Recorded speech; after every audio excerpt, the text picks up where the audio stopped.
அண்மைச் செய்தி.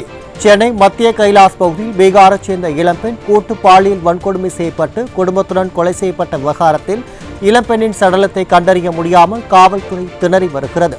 இது குறித்த கூடுதல் விவரங்களை நமது தலைமை செய்தியாளர் ஜெயக்குமார் வழங்க கேட்கலாம். வணக்கம் ஜெயக்குமார், கூடுதல் தகவல்கள். வணக்கம் அருண்ஷாம். சென்னை மத்திய கைலாஸ் பகுதியிலே மத்திய பாலிடெக்னிக் என்கிற அரசுக்கு சொந்தமான தொழிற்கல்வி சார்ந்த கல்வி நிறுவனங்கள் இயங்கி வருகிறது. ஏறக்குறைய அந்த பகுதியிலே ஒரு 20க்கும் மேற்பட்ட கல்வி நிறுவனங்கள், கைத்தறி, அதே போல தொழில்நுட்பம் சார்ந்தது, பல்வேறு நிறுவனங்கள் இந்த பாலிடெக்னிக் கல்லூரிகளாக பயிற்சி அளிக்கப்பட்டு வருகிறது. அந்த பகுதியிலே பீகாரை சேர்ந்த ஒரு நபர் காவலாளியாக அங்கே பணியாற்றி வருகிறார். பணியாற்றி வரக்கூடிய அந்த காவலாளிக்கு தொடர்ந்து அங்கே இருக்கக்கூடியவர்கள் தொடர்ந்து ஒரு அச்சுறுத்தல் கொடுக்கப்பட்டு வருகிறது. காரணம், அவருடைய மனைவியை கூட்டாக சேர்ந்து பாலியல் வன்கொடுமை செய்ய திட்டமிடுகிறார்கள். பீகார் மாநிலத்தைச் சேர்ந்த அந்த கௌரவ்குமார் என்பதுதான் காவலாளியாக பணியாற்றி வருகிறார். அவருடைய கண் முன்னாகவே அவருடைய மனைவி பீகாரை சேர்ந்த இளம் பெண்ணாக ஒரு 2 வயது ஆண் குழந்தைக்கு தாயாக இருக்கக்கூடிய அந்த பெண்ணை கூட்டு பாலியல் வன்கொடுமை செய்கிறார். ஏறக்குறைய 5 பேர் கொண்ட கும்பல் அந்த பெண்ணை கணவன் கண் முன்னே நாசப்படுத்துகிறது. இதனை தட்டி கேட்டு அவரை தடுக்க முயன்ற போது கணவனை அந்த மனைவியினுடைய கண் முன்னே வெட்டி படுகொலை செய்கிறார்கள். வெட்டி படுகொலை செய்தவர்கள் அந்த சாக்கு முட்டையிலே கட்டி இந்திரா நகர் முதல் நேர்ச்சாலையிலே வீசி செல்லுகிறார்கள். இதனை பார்த்துவிட்ட கூட்டு பாலியல் வன்கொடுமைக்கு ஆளான அந்த பெண்ணை அவரையும் கொலை செய்து சாக்கு பையிலே கட்டி பெருங்குடி குப்பை கிடங்கிலே வீசப்பட்டிருக்கிறது. அந்த 2 வயது குழந்தை, எந்த பாவத்தையும் அறியாத அந்த குழந்தை ஓங்கி தலைகீழாக அடிக்கப்பட்டு கொன்று மத்திய கைலாஸ் கூவம் பகுதியிலே வீசப்பட்டிருக்கிறது.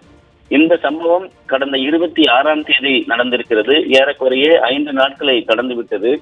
இந்த குப்பை கிடங்கிலே வீசப்பட்ட இந்த கௌரவ்குமாருடைய மனைவி முனிஷா குமாரனுடைய உடலானது இன்னும் கூட காவல்துறையினரால் கண்டுபிடிக்க முடியவில்லை. பெருங்குடி குப்பை கிடங்கிலே 70க்கும் மேற்பட்ட போலீசார், அதே போன்று 30க்கும் மேற்பட்ட அந்த தூய்மை பணியாளர்கள் உடலை கடந்த 3 நாட்களாக தேடி வருகிறார்கள். குறிப்பாக தேடக்கூடிய இடத்திற்கு ஊடகங்கள் யாரும் உள்ளே அனுமதிக்கப்படவில்லை.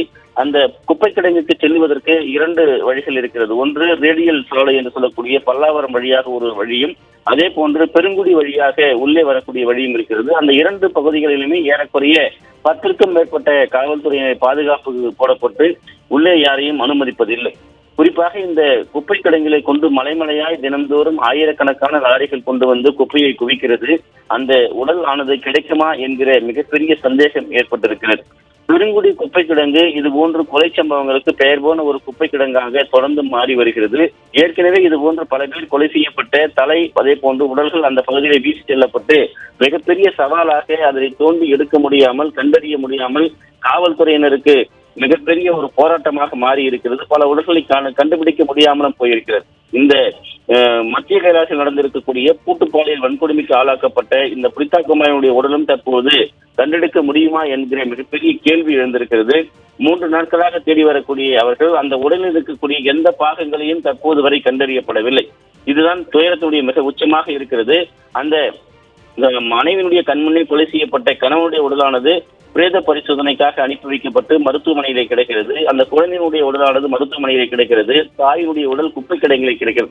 வேதனுடைய மிகப்பெரிய உச்சமாக இருக்கிறது. குறிப்பாக இந்த விவகாரத்திலே காவல்துறையினர் இந்த சிசிடிவி காட்சிகளை ஆய்வு செய்து அதில் ஈடுபட்ட ஒரு 5 பேரை கைது செய்திருப்பதாக தெரிவித்திருக்கிறார்கள். குறிப்பாக இந்த கைது செய்யப்பட்ட பின்புலத்தில் யார் யார் இருக்கிறார்கள் என்பதுதான் மிகப்பெரிய கேள்வியாக இருக்கிறது. தற்போது கைது செய்யப்பட்டிருக்கிற சந்தோஷ்குமார், அவருடைய நண்பர்கள் லலித் யாதவ், அதே போன்று விகாஸ் குமார் உட்பட அந்த 5 பேரை கைது செய்திருப்பதாக தெரிவிக்கப்பட்டாலும் கூட இதில் வேறு யாராவது பின்புலத்தில் இருக்கிறார்களா என்கிற சந்தேகமும் எழுந்திருக்கிறது.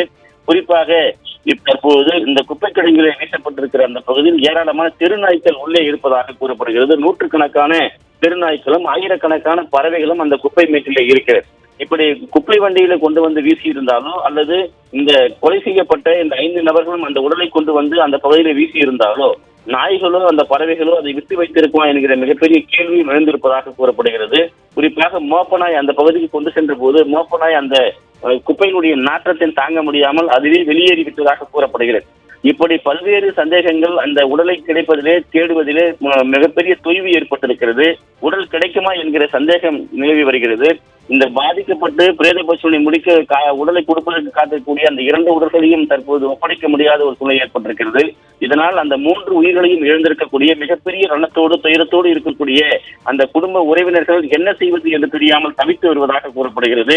இது குறித்து ஒரு விளக்கமான ஒரு அறிக்கையோ அல்லது என்ன நடந்து கொண்டிருக்கிறது என்கிற ஒரு விளக்கத்தையோ காவல்துறை தரப்பிலே கொடுக்கவும் மறுக்கப்படுகிறது. ஒரு மிகப்பெரிய சென்னை போன்ற மாநகரங்களிலே முக்கிய இடமாக இருக்கக்கூடிய இந்த மத்திய கைலாஷ், அதே போன்று அடையாறு பகுதியிலே ஒரு 3 கொலை ஒரே நாளில் திட்டமிட்டு அரங்கேற்றப்பட்டிருக்கிறது. கூட்டு பாலியல் வன்கொடுமை நடைபெற்றிருக்கிறது. இதிலே பாதிக்கப்பட்டு கொலை செய்யப்பட்டிருக்கக்கூடிய பெண்ணுடைய உடல் கூட தற்போது கிடைக்காதது என்பது மிகப்பெரிய பேர் அதிர்ச்சியாக மாறி இருப்பதாக குடும்பத்தினர் வேதனை தெரிவித்து வருவது குறிப்பிடத்தக்கது. அருண் சார், தகவலுக்கு நன்றி ஜெயக்குமார்.